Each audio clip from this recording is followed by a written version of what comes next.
What's that dirty black blood doing in my lobby? Derek Caldwell snatched a glass of red wine off the catering cart and blocked her path. Hey, I just wanted to... Wanted to what? This ain't some refugee camp for your people. Get out! Then he tipped the glass. Red wine splashed down her white blouse like a blood stain. She gasped. Now drag yourself out before I call the cops on you. She looked down at the wine soaking through her shirt. She looked at the guests, pretending not to see. She looked at Derek, still holding that empty glass, still grinning. Then she walked out. But here's the thing about this woman. Derek Caldwell had just made the biggest mistake of his career. He just didn't know it yet. Whew. All right. Rewind. Let me tell you how this whole mess started. 36 hours earlier, Gloria Hamilton stood barefoot on the cold tile floor of her penthouse suite. Sunrise crept through floor-to-ceiling windows, painting the room in soft orange. The smell of fresh coffee drifted from the kitchen counter. She held a ceramic mug in one hand and a stack of papers in the other. The papers were the final acquisition documents for the Bellworth Hotel. Gloria was 44 years old, CEO of Hamilton Sterling Group, 14 boutique hotels across the East Coast, a portfolio worth north of $400 million. Forbes had profiled her twice. The Wall Street Journal called her the quiet force reshaping American luxury hospitality. But none of that mattered this morning. What mattered was the complaint report sitting on top of that stack. She read it out loud to herself. A guest at their Savannah property had waited 40 minutes for room service. 40 minutes. Gloria circled the number in red ink and set it aside. She read every single guest complaint across all 14 properties, every morning, 7 days a week. Had done it for 12 years straight. Her phone buzzed. Vanessa Cole, Chief Operating Officer, best friend since college. "You're still coming to Charleston today?" Vanessa's voice was sharp, already in work mode. "Flight lands at noon," Gloria said, "but I'm not going straight to the Bellworth."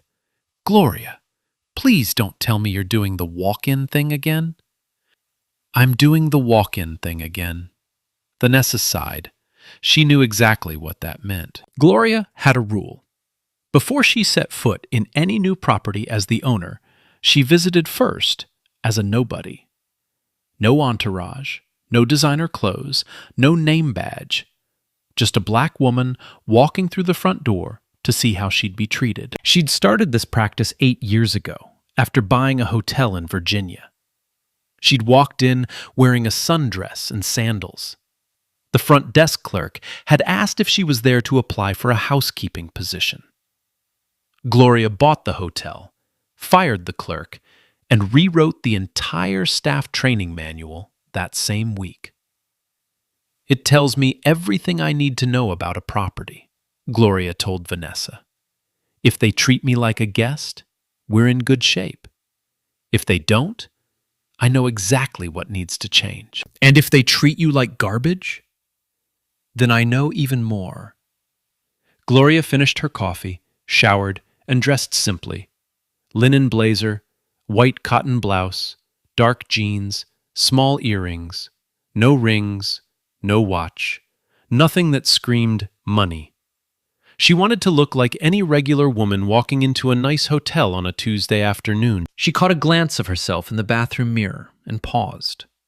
At 19, she'd cleaned hotel rooms for minimum wage, scrubbing toilets, folding towels so tight the edges could cut paper, tips left on nightstands that sometimes totaled less than $1. She remembered a guest once leaving a note next to 50 cents that read, "Try harder next time." Gloria built her empire from that. From a single bed and breakfast her grandmother left her in a will nobody expected. She turned one property into 3. 3 into 8, 8 into 14. Every negotiation, every loan rejection, every banker who looked at her skin before looking at her numbers. She remembered all of it. Now, she owned 14 hotels. And today, she was about to walk into number 15. The Bellworth Hotel, downtown Charleston, South Carolina. 120 rooms. Rooftop bar with views of the harbor. Known for hosting political fundraisers and society weddings. Old Charleston money loved it. It carried the kind of reputation that whispered exclusivity. Hamilton Sterling had closed the acquisition 3 weeks ago. Quiet deal, no press release yet. The public announcement and staff transition were scheduled for 2 o'clock that afternoon. Gloria's board members were flying in from 3 different cities. Raymond Ellis, the board chairman, had confirmed his arrival by noon. But Gloria wanted to get there first. Alone. At 1:15, exactly 45 minutes before the world found out, she owned the place. The Bellworth had one problem Gloria already knew about. His name was Derek Caldwell. Derek was 51, general manager for 6 years. He hadn't earned the job through talent. His family had deep roots in Charleston's old money circles. A cousin on the city council. A college roommate who ran the local chamber of commerce. Derek got hired because he knew the right people, not because he knew how to run a hotel. Gloria's due diligence team had flagged him immediately. Staff turnover under Derek was the highest of any property in the Hamilton Sterling portfolio, 3 times the industry average. Exit interviews told a consistent story. Hostile environment, favoritism, racial comments dismissed as jokes. That Tuesday afternoon, Derek stood in the Bellworth's lobby barking at Tanya Bradshaw, the front desk supervisor. Tanya was 32, mixed race, quietly competent. She'd been at the Bellworth for 4 years and survived by keeping her head down and her mouth shut. "The arrangement on table 6 is wilting," Derek snapped at her. "Do I have to do everything myself?" Tanya nodded and reached for the phone to call the florist. Before she could dial, a white couple approached the concierge desk. Derek's entire body language shifted. Shoulders back, warm smile, voice dropping into a smooth, welcoming tone. "Welcome to the Bellworth. How can we make your stay unforgettable?" Tanya watched the transformation. She'd seen it 1,000 times. One face for certain people, another face for everyone else. She set down the phone and went back to her screen. The guest list for the 2 o'clock event was already loaded. She hadn't looked at it closely yet. She would soon. Gloria's car pulled up to the Bellworth at exactly 1:15. She stepped out onto the sidewalk and took a breath. The hotel smelled like old money. Jasmine climbing the wrought iron balconies, fresh paint on the shutters, a doorman in a pressed uniform standing beneath a green awning. She paused and looked up. 3 stories of antebellum architecture catching the afternoon sun. She could see why Charleston's elite loved this place.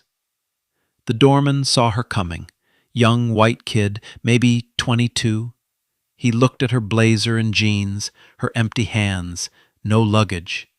His smile flickered. "Afternoon," he said. Not "welcome to the Bellworth," just "afternoon."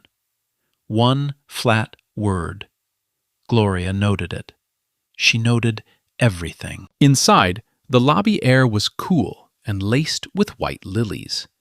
Italian marble floors, cream and gray, polished to a mirror shine. Staff moved between tables, adjusting centerpieces and testing microphones for the 2 o'clock event. Gloria's event, though nobody here knew that yet. She approached the front desk. Tanya Bradshaw looked up and smiled, a real smile. "Good afternoon. Welcome to the Bellworth. How can I help you? I was wondering about the hotel's history, Gloria said. I've always admired the building. Tanya's eyes brightened. Of course. The Bellworth was originally built in 1889 as a... Tanya? The voice came from behind Gloria. Sharp. Flat. Derek Caldwell crossed the lobby with his hands in his pockets. He moved like a man who owned every square inch beneath him. Italian leather shoes, tailored suit, a watch that cost more than most people's cars. He stepped directly between Tanya and Gloria, his back half turned to Gloria, as if she were furniture. Don't you have actual work to do? Table 6, the flowers, now. Tanya's smile vanished. She stepped away without a word. Derek turned to Gloria. His eyes moved slowly. Hair, face, blazer, jeans, shoes. He catalogued every detail and found them all lacking. Can I help you with something? His tone made it clear that helping her was the last thing he intended. I'm interested in booking a room, Gloria said calmly. A room? He repeated it like she'd said something absurd. Rooms start at $6.50 a night. He watched her face for a flinch. Gloria didn't give him one. That sounds reasonable. What's available? Something shifted behind his eyes. She was supposed to look embarrassed. She was supposed to leave. We're fully booked. Private event. No rooms. A lie. Gloria knew the hotel was at 60% occupancy. 48 empty rooms. She'd reviewed the numbers that morning. Is there someone else I could speak with? Derek's jaw tightened. I'm the general manager. There is no one else. He stepped closer, close enough for her to smell his cologne. I don't know where you came from, but the Bellworth has a certain standard, a certain clientele. And frankly, you don't fit. A woman at the counter glanced over. A businessman looked up from his phone. They heard. Not one of them spoke. I'd like to sit in the lobby for a few minutes, Gloria said. Is that a problem? Derek grabbed his radio. Neil, front lobby, now. Officer Neil Dawson appeared in 30 seconds. Hotel security, mid-40s, built like a linebacker, earpiece in, stiff posture. Derek pointed at Gloria. She's making guests uncomfortable. Get her out. Neil looked at Gloria. Hands at her sides, no raised voice, nothing wrong. Ma'am, I'm going to have to ask you to step outside. For what reason? Neil glanced at Derek. He didn't have a reason. He had an order. Ma'am, please. Gloria looked past him at the lobby full of people suddenly fascinated by their phones. A mother pulled her daughter closer. A man in gray studied the ceiling. Everyone saw. No one spoke. Fine, Gloria said quietly. I'll leave. She turned toward the door. And then Derek moved. He'd been holding a glass of red wine from the catering setup. He stepped into her path. His shoulder caught hers. The glass tilted forward. Dark red wine splashed across her white blouse. It spread in a wide, ugly stain from her chest to her stomach. Cold, soaking through the cotton against her skin. The lobby went completely silent. The catering crew froze. The front desk phone rang twice. No one answered. Derek looked at the stain. He looked at the empty glass in his hand. And then he smirked. Oops, accidents happen. Maybe next time dress for the occasion. No napkin, no apology. He stood there holding that empty glass, wearing that smirk, waiting for her to disappear. Quick footsteps from behind the desk. Tanya rushed over with a clean white towel. I'm so sorry, Tanya whispered. Her eyes were wet. Here, please. Gloria took the towel. She pressed it against the stain. She read Tanya's name tag. Tanya, thank you. Gloria walked out, past the bellhop who wouldn't meet her eyes, past the guests glued to their phones, into the Charleston heat. She sat on a bench outside. She did not cry. She called Vanessa Cole. One ring. Gloria? Everything okay? Move the board meeting up. Everyone at the Bellworth in 30 minutes. Pull Derek Caldwell's entire personnel file. Have legal prepare termination documents. What happened? He poured wine on me, Vanessa, in front of the entire lobby. Told me to get my black ass out of his hotel. 3 seconds of silence. Everyone will be there in 25 minutes, Vanessa said. Her voice turned to steel. Gloria hung up. She sat on that bench in the sun, wine-stained and still. Through the glass doors, she could see Derek inside, straightening his tie, laughing with Neil Dawson. He had no idea what was coming. Inside the Bellworth, Derek Caldwell was having the best Tuesday of his life. He stood in the center of the lobby with his hands on his hips, watching the catering crew arrange champagne flutes on a long table draped in white linen. The crystal caught the chandelier light and threw tiny rainbows across the marble floor. Derek adjusted one glass a quarter inch to the left. Perfection. Neil Dawson walked up beside him. That woman give you any trouble on the way out? Derek laughed, a short, sharp bark. Please, they never do. You just have to be firm. Set the tone early. One gets in, next thing you know, the whole lobby looks like a bus station. He said it casually, the way someone talks about taking out the trash. Neil nodded. He didn't push back. He never did. Derek pulled out his phone and checked his reflection in the dark screen. He smoothed his hair, straightened his tie for the 3rd time.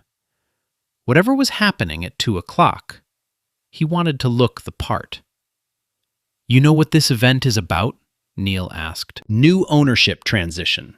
Some corporate group bought the place 3 weeks ago. Derek waved his hand like he was swatting a fly. Doesn't matter. Hotels like the Bellworth don't run on paperwork. They run on relationships. And I have every relationship in this city that matters. He believed it. That was the thing about Derek Caldwell. He wasn't pretending. He genuinely believed that his last name and his handshake were worth more than anything printed on a balance sheet. They'll need me, he said. Whoever these people are, they'll need someone who knows Charleston, someone the clients trust. I wouldn't be surprised if they offer me an expanded role. He smiled at his reflection. Then he slipped the phone back into his jacket pocket and walked toward the small stage near the back wall. He ran his fingers along the podium, tapped the microphone twice. He was already rehearsing a welcome speech in his head. Meanwhile, in a quiet corner behind the front desk, Tanya Bradshaw was falling apart. Her hands wouldn't stop shaking. She'd locked herself in the small office behind the reception area and closed the door. The fluorescent light hummed above her. The room smelled like printer ink and stale coffee. She'd pulled up the guest list for the 2 o'clock event on her computer. She'd scrolled past the board members, past the legal team, past the PR contacts. And then she saw it. Gloria Hamilton, CEO, Hamilton Sterling Group. Tanya stared at the name. Her mouth went dry. She clicked on the attached bio. Photo, resume, Forbes profile. The woman in the white blouse. The woman Derek had called dirty. The woman with wine dripping down her shirt. That woman was the CEO of the company that now owned the Bellworth Hotel. Tanya pressed her hand over her mouth. Her stomach turned. She thought she might be sick. The log. Tanya had never shown this log to anyone. She had no one to show it to. Derek controlled everything. HR reported to Derek. The previous owners lived in New York and visited once a year. Complaints went into a folder. The folder went into a drawer. The drawer stayed shut. But now there was a name on her screen. Gloria Hamilton. And in approximately 20 minutes, that name was going to walk through the front door. Tanya saved her notes. She locked her phone. She wiped her eyes with the back of her hand and walked back out to the front desk.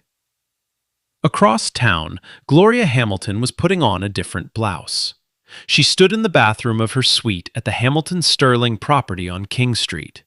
The wine-stained white blouse was balled up in the sink. She stared at it for a moment.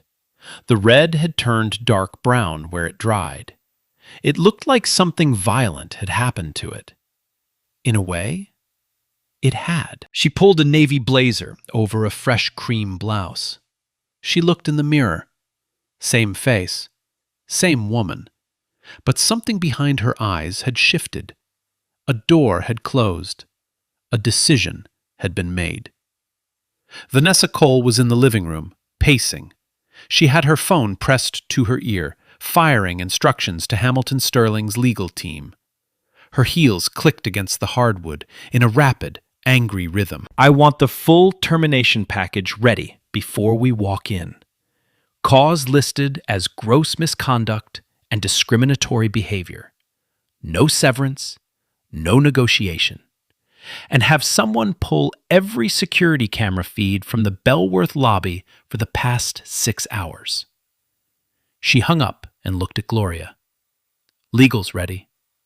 PR has a statement drafted. Raymond's car just pulled up downstairs. Gloria nodded. She clipped on a pair of small diamond earrings, the only jewelry she would wear. Raymond Ellis appeared in the doorway. 62 years old, board chairman, silver hair, navy suit, the kind of face that boardrooms take seriously on sight. He'd run 2 Fortune 500 companies before joining Hamilton Sterling's board. His expression was calm, but his jaw was tight. Vanessa told me, he said. I want him gone before I finish my first sentence. Gloria turned from the mirror. No, I want him to see my face first. I want him to understand exactly who he did this to. And then he's gone. But I want it to happen in that lobby, in front of every person who watched him pour wine on me and did nothing. Raymond studied her for a long moment. Then he nodded. Your call. I'm right behind you. At 1:50, 3 black SUVs pulled away from the King Street Hotel. Gloria rode in the second vehicle, Vanessa beside her, Raymond in the lead car with 2 other board members. The legal team followed in the third. Gloria opened Derek Caldwell's personnel file on her tablet. She scrolled through it in the back seat. The leather interior smelled like new car and Vanessa's perfume. Outside, Charleston's historic district rolled past the tinted windows. Oak trees draped in Spanish moss. Horse-drawn carriages on cobblestone streets. Tourists with cameras. A city that sold its charm to the world while its ugliest truths hid behind closed doors. The personnel file confirmed everything Gloria suspected. 5 formal complaints from staff about racial comments. All 5 investigated internally by the previous management.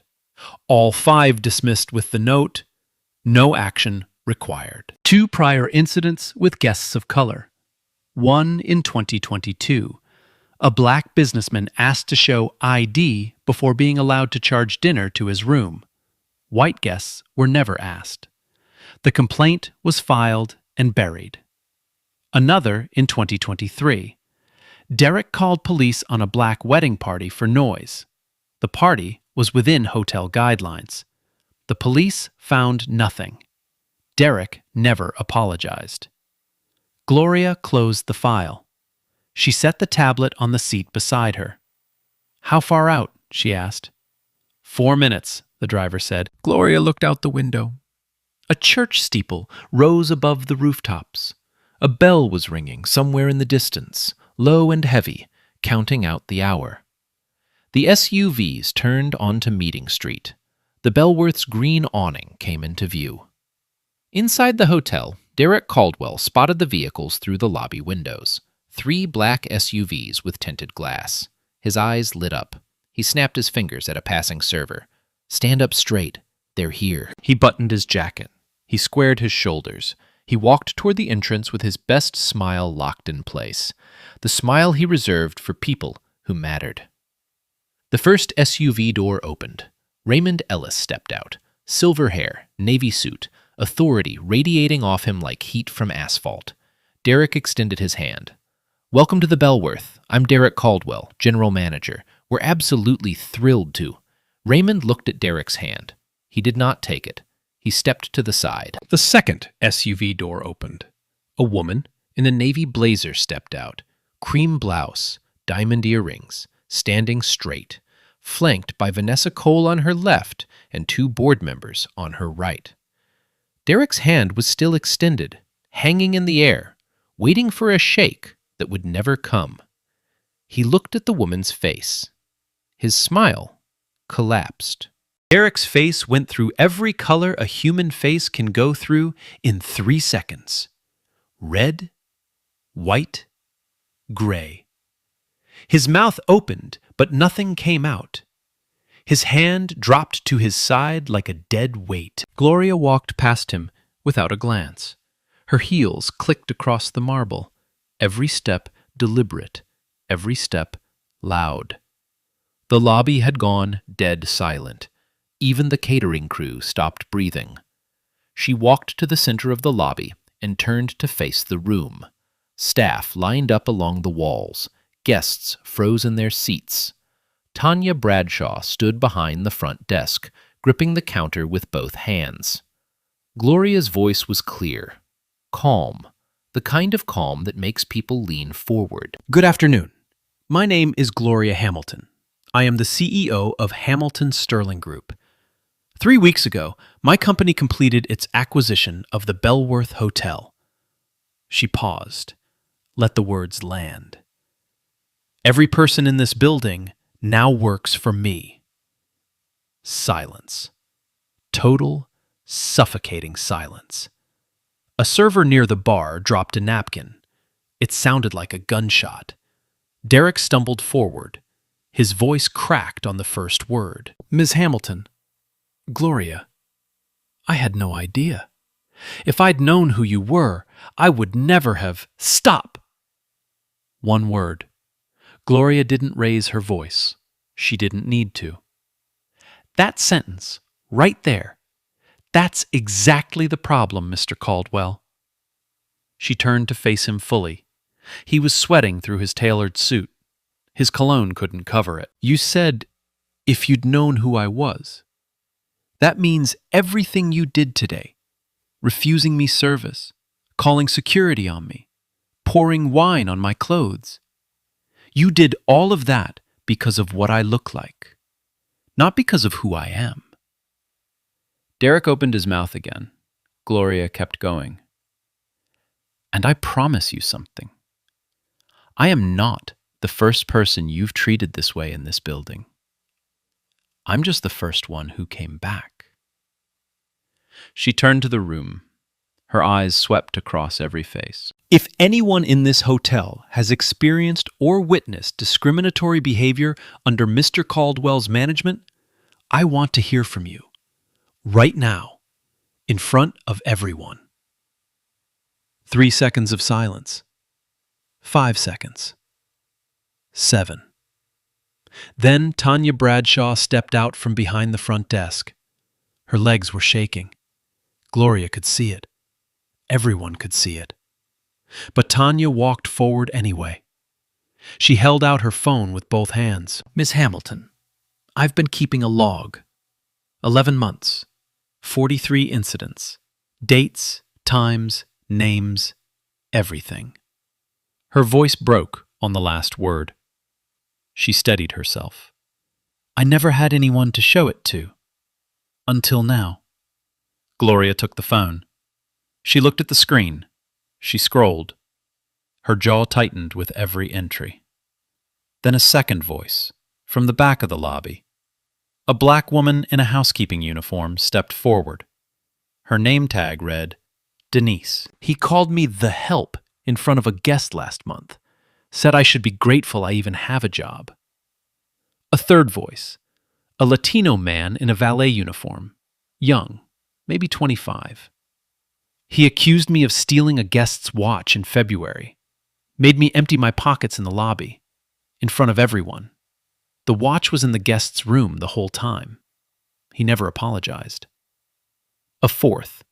A black woman from catering. He told me my hair was unprofessional and said I couldn't work the dining room until I fixed it.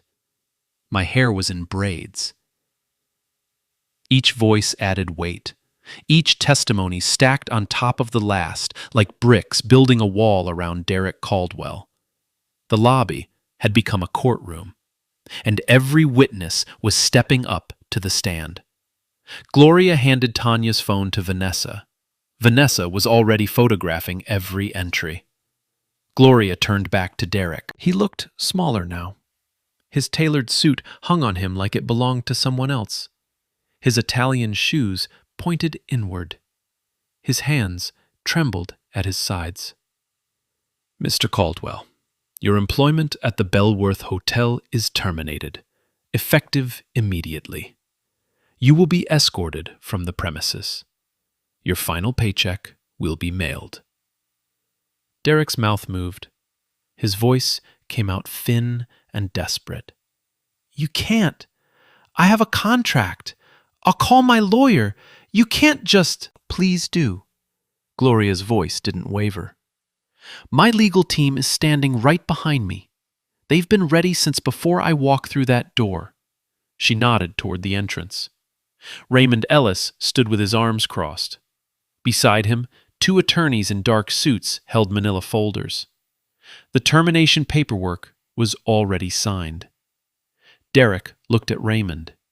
He looked at the lawyers. He looked at the staff who wouldn't meet his eyes. He looked at the guests who were now recording on their phones. He had nowhere to go. Gloria turned to Neil Dawson. The security officer stood near the elevator bank, stiff as a statue. His earpiece dangled loose. His face was the color of old paper. Officer Dawson. Neil flinched at his own name. 40 minutes ago, Mr. Caldwell asked you to escort me out of this lobby. You followed that order without question. Gloria paused. Now I'm asking you to escort Mr. Caldwell out. Same lobby, same door. The irony hit the room like a thunderclap. A server near the bar covered her mouth. Tanya looked at the floor. Neil swallowed hard. Is there a problem, Officer Dawson? Neil shook his head. He walked over to Derek. He didn't touch him. He didn't need to. Sir, this way. Derek didn't move at first. His eyes darted around the lobby like a trapped animal looking for an exit that didn't exist. His lips moved, but no sound came out. Sir, Neil repeated. Firmer now. Derek's shoulders dropped. The fight left his body all at once, like air leaking from a tire.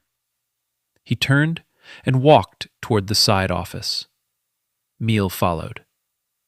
Inside, a staff member was already packing Derek's personal items into a cardboard box. A framed photo of Derek shaking hands with the mayor. A leather desk organizer. A coffee mug with "The Boss" printed in gold letters. Small, sad artifacts of a kingdom that never really existed. Derek grabbed the box without looking inside. He walked back through the lobby. The same marble floors, the same chandelier, the same faces. But everything was different now. The bellhop who'd watched him pour wine on Gloria stared straight ahead. The businessman in the leather chair put down his phone. The mother who'd pulled her daughter close now watched Derek pass with a look that sat somewhere between disgust and relief. Derek pushed through the front door. The Charleston heat hit him like a wall. Humidity stuck his shirt to his back instantly. The green awning cast a shadow across his face. He stood on the sidewalk. The same sidewalk where Gloria had sat 40 minutes ago with wine soaking through her blouse. He pulled out his phone and dialed. The previous owner, the man who'd hired him, the man who'd dismissed every complaint, closed every file, kept every drawer shut. Voicemail. He dialed again. A city councilman, his cousin's contact, the man who'd gotten him into every fundraiser and country club in Charleston. "I'm sorry, Mr. Caldwell. He's unavailable at the moment." Click. He dialed a third number, a college buddy at the Chamber of Commerce. No answer. Word was already moving through Charleston's circles. Fast and quiet, the way it always does in small cities built on reputation. Derek Caldwell was toxic now, and everyone who'd ever smiled at him across a dinner table knew it. He stood on that sidewalk, holding a cardboard box, his phone going to voicemail, and watched the Bellworth's front door close behind him. Inside, Gloria was shaking hands. She walked to Tanya Bradshaw first. Tanya's eyes were red, her hands still trembling. "Tanya, effective right now, you are the interim general manager of the Bellworth Hotel." Tanya's knees buckled. Vanessa caught her arm. Tanya pressed both hands over her face and sobbed. Not from sadness, from 11 months of silence finally breaking open. Gloria gave her a moment. Then she addressed the entire staff. No one is losing their job today. Not one person. What's changing is the culture in this building. We will implement a new anonymous reporting system across this property. Every complaint will be reviewed by my office directly, not by a local manager, by me. She paused. I'm going to meet every one of you before I leave today. I want to know your name. I want to know how long you've been here. And I want to know what this hotel can become. She started at the front desk, shook every hand, learned every name, asked questions, and listened to the answers. Vanessa pulled her aside near the elevator. Security footage, the lobby cameras caught everything. The confrontation, the wine, his face when he did it. All of it. Gloria nodded. Preserve every frame. Send copies to legal and to our PR team. Nothing gets deleted. Vanessa made the call. The footage was about to become the most watched hotel security video in American history. The video hit the internet at 9:17 the next morning. Nobody planned it. A Bellworth staff member had recorded the confrontation on their phone from behind the bar. Shaky footage, bad angle, but clear enough to see everything. Derek blocking Gloria's path, the wine arcing through the air, the stain spreading across her white blouse. That smirk. And then, 40 minutes later, Gloria walking back in with her board, and Derek's face melting like cheap candle wax. The staff member posted it on social media with one line. Hotel GM pours wine on black woman. She was his new boss. By noon, it had 2 million views. By 6 o'clock, 8 million. By the end of the second day, 12 million and climbing. Investigative journalist Christine Moore picked it up first. She worked for a regional outlet in Charleston.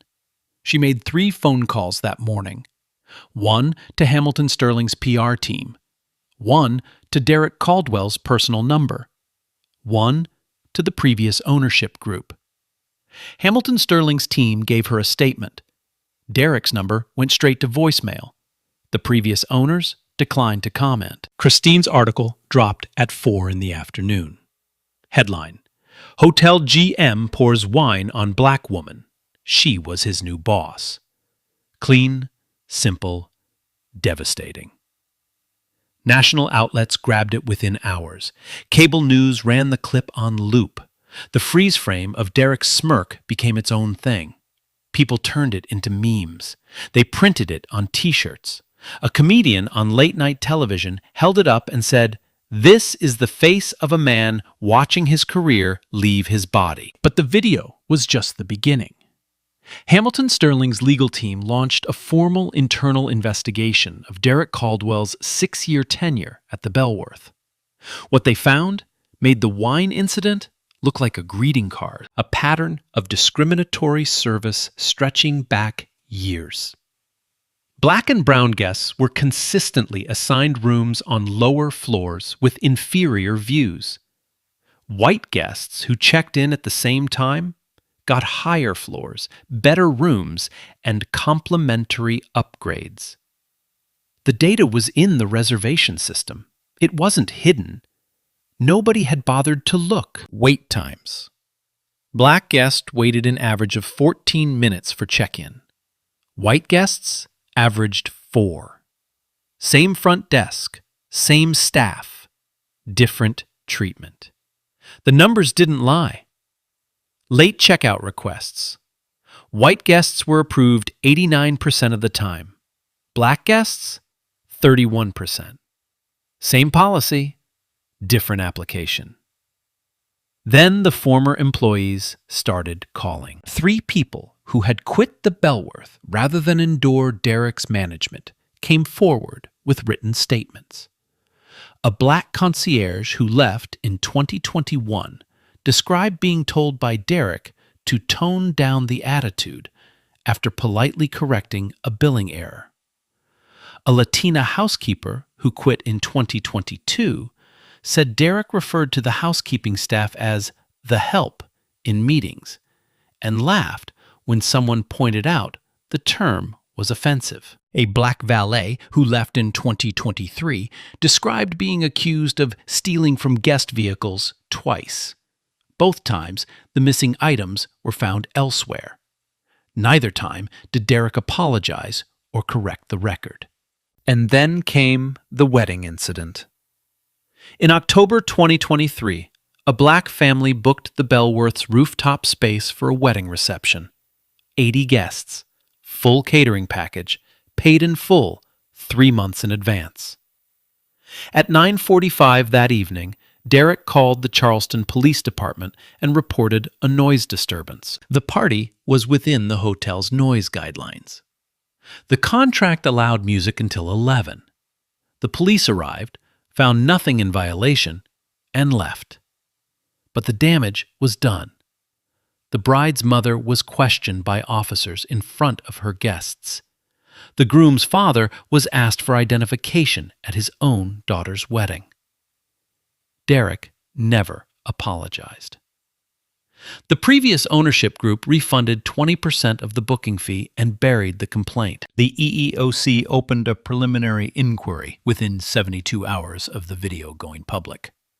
The South Carolina Human Affairs Commission launched its own parallel review. Suddenly, Derek Caldwell wasn't just a viral villain, he was a case study. Gloria's legal team filed a civil suit against Derek personally. 3 counts: assault for the wine, discrimination under federal and state public accommodation laws, creation of a hostile work environment affecting both guests and employees. The former employees filed a separate class action lawsuit against the Bellworth's previous ownership group for enabling Derek's behavior. Negligent supervision. Failure to act on documented complaints. Deliberate indifference to discriminatory practices. Derek hired an attorney. Local guy. Charleston connections. The defense strategy leaked to the press within a week. It was a misunderstanding. Mr. Caldwell did not know who Ms. Hamilton was. Had he known, the interaction would have been entirely different. The statement was supposed to help. It destroyed him. Every news outlet ran the same analysis. If Derek's defense was that he would have treated Gloria differently had he known she was rich and powerful, then he was admitting that his behavior was based on her appearance, on her race.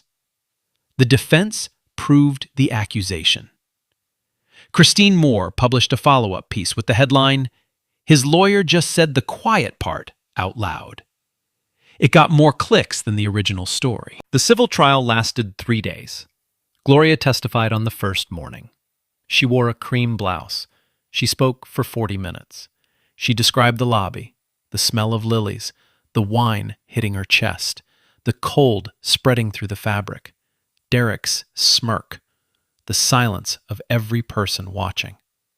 She never raised her voice. She never cried. She spoke like a woman reading facts from a page. And that made it worse for Derek, because emotion can be dismissed. Precision cannot. Tanya Bradshaw testified on the second day. She brought her phone. 43 entries, 11 months. She read each one out loud. By the 15th entry, one of the jurors had to ask for a tissue. Denise from housekeeping testified. The valet testified. The catering worker testified. One by one, they walked to the stand and said what they'd been holding inside for years. Derek testified on the third day. His attorney had coached him to show remorse. He tried. He said the words. But his body betrayed him. He fidgeted. He looked at the ceiling when Gloria's attorney asked direct questions. He called the wine incident an unfortunate accident 3 times. Nobody believed him. Not the judge, not the jury, not the cameras. The verdict came on a Friday afternoon. Derek Caldwell was found liable on all 3 counts: assault, discrimination, hostile work environment. The court ordered him to pay $350,000 in damages. The judge also mandated a formal public apology to be delivered in writing and published in 3 regional newspapers. Derek's apology ran the following Monday. 4 paragraphs, clearly written by his lawyer. Stiff, mechanical. The phrase, "I deeply regret any misunderstanding," appeared twice. The internet tore it apart in minutes. Any misunderstanding became a meme of its own. The class action against the previous ownership group settled 2 weeks later. $2.8 million, split among 11 former employees who had documented discriminatory treatment during Derek's tenure.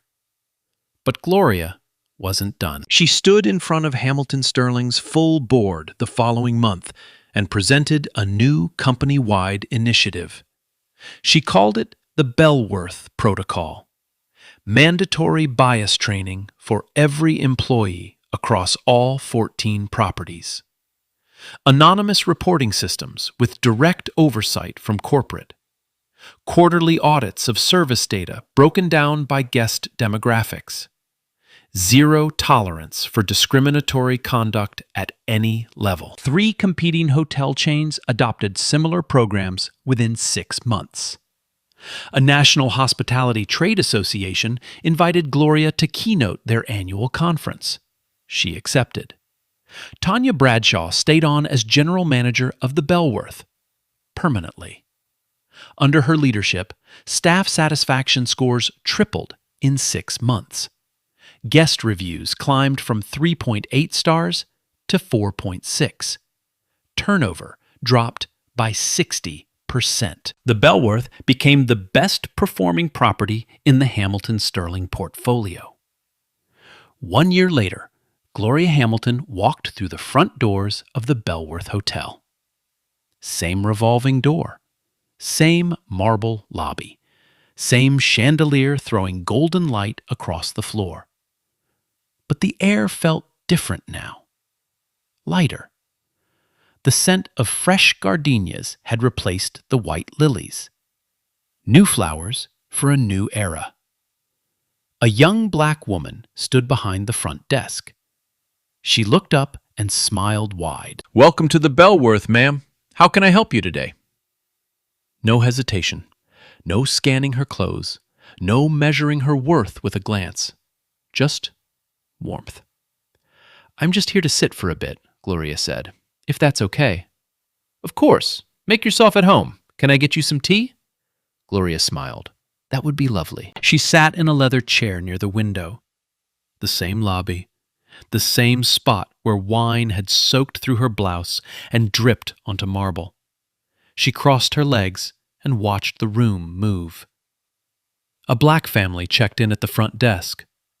A Latino couple asked about the rooftop bar. and got directions with a genuine smile. A white businessman held the elevator door for a black woman carrying a garment bag.